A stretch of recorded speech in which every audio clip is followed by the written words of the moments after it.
Jovenel Moïse peut-il encore passer le cap difficile où il se trouve engouffré depuis environ un an? Juillet 2018, juillet 2019, une année qui représente la période de turbulence sociopolitique la plus longue, pour un pouvoir composé d'une bande de recrues qui ont tous tenté d'utiliser l'arrogance de chef comme caractère spécifique. C'est aussi l'une des plus cruelles crises politiques qui aura marqué notre histoire contemporaine, car jamais un gouvernement haïtien s'est trouvé impliqué dans une affaire de mercenaires étrangers à qui les officiels ont permis de fouler le sol d'Haïti dans le seul but d'assassiner les fils de cette nation dont le seul crime est de passer leurs justes revendications.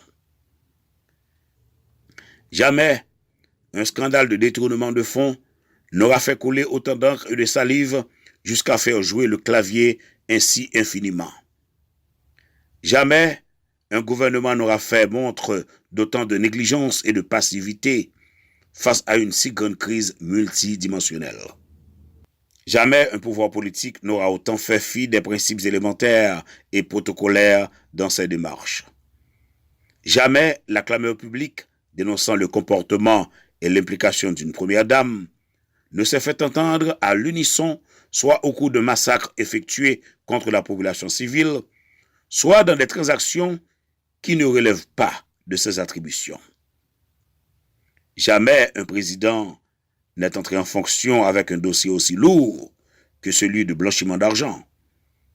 Jamais un président en fonction n'aura été épinglé dans un rapport de détournement de fonds publics par les juges de la Cour supérieure des comptes, avant même son élection à la première magistrature de l'État.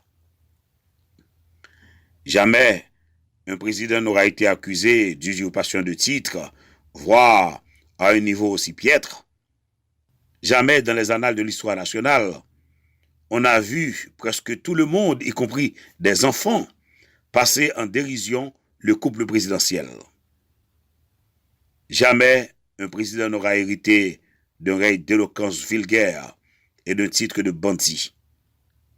Jamais on n'a vu un tel lever de bouclier contre un président désapprouvé par toutes les instances morales de la société haïtienne, au point que le pouvoir ne fait qu'inventer des stratégies magouillardes faisant apparaître des regroupements bidons avec la seule fin d'administrer un CPU comme traitement de sauvetage à un régime en coma. Jamais on n'a vu autant d'organisations connues pour leur prise de position réactionnaire vider enfin leur conscience face à un fait accompli, suggérant le départ du président pour commencer les travaux devant aboutir à l'éradication d'un système. Jamais on n'a vu autant d'accusations formulées contre un président. Jamais on n'a enregistré autant de crimes commis sur des manifestants. Jamais il n'y a eu autant de soulèvements populaires contre un régime aussi faible. Jamais l'impopularité d'un président n'aura été aussi incontestable.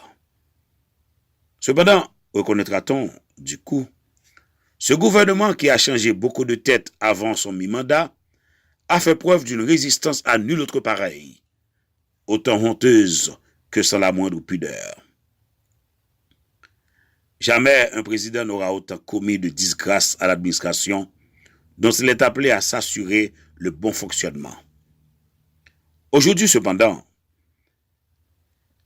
en écoutant 2 stations de radio émettant d'Haïti, on a l'impression que le choix de nouveau cabinet ministériel est un coup de grâce, susceptible de permettre à Jovenel Moïse de remonter la pente et que toutes les revendications exprimées au cours de l'année la plus longue de notre histoire politique contemporaine se sont noyées sous les vagues d'une nouvelle génération d'opportunistes assoiffés d'intégrer l'administration comme secrétaire d'État, ministre, conseiller présidentiel, etc.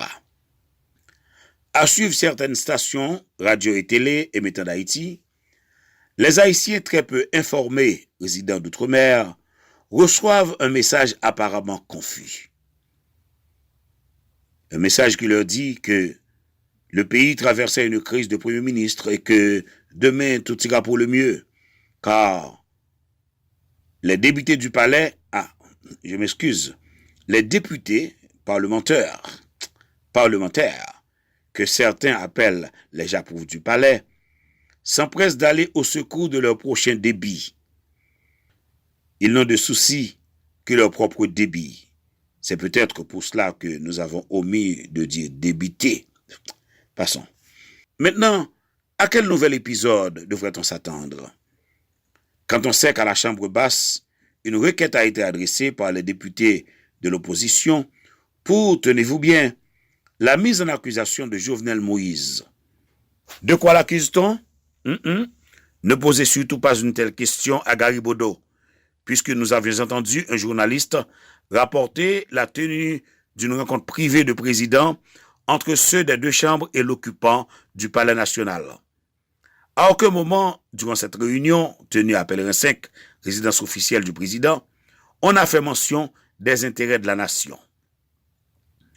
Nous devons alors nous demander quelle justification fait-on de la rémunération donnée aux employés du peuple qui veulent s'imposer comme leurs dieux, des dieux imaginaires, quoi. Marcus Darboz, THM, à Montréal.